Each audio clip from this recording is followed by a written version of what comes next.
வணக்கம் மக்களே. தமிழ்நாட்டில் டாப் 10 கார்டன் யூடியூபர் யாருன்றதை பார்க்க போகிறோம். 10வது இடத்துல உழவர் ஆனந்த் 1.3K சப்ஸ்கிரைபர். 9வது இடத்துல தாயகம் விஜய் 19.2K சப்ஸ்கிரைபர். 8வது இடத்துல சக்திவேல் ஆர்கானிக் 1.15 லேக்ஸ் சப்ஸ்கிரைபர். 7வது இடத்துல குணா கார்டன் 1.51 லேக்ஸ் சப்ஸ்கிரைபர். 6வது இடத்துல பாபு ஆர்கானிக் 2.14 லேக்ஸ் சப்ஸ்கிரைபர்.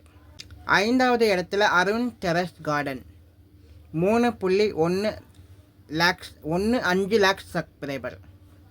4வது இடத்துல சுதாகர் கிருஷ்ணன் 4.65 லேக்ஸ் சப்ஸ்கிரைபர்.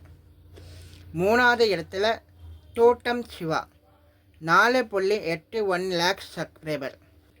2வது இடத்துல பசுமை தோட்டக்கலை 9.98 லேக்ஸ் சப்ஸ்கிரைபர். முதல் இடத்துல ஆர்கே பட்ரே 19.1 லேக்ஸ் சப்ஸ்கிரைபர் இருக்காங்க. இந்த வீடியோ உங்களுக்கு பிடிச்சிருந்தா லைக் பண்ணுங்கள், ஷேர் பண்ணுங்கள், கமெண்ட் பண்ணுங்கள். மறக்காமல் மெரினா மன்னன் சேனலை சப்ஸ்கிரைப் பண்ணிவிட்டு பாருங்கள்.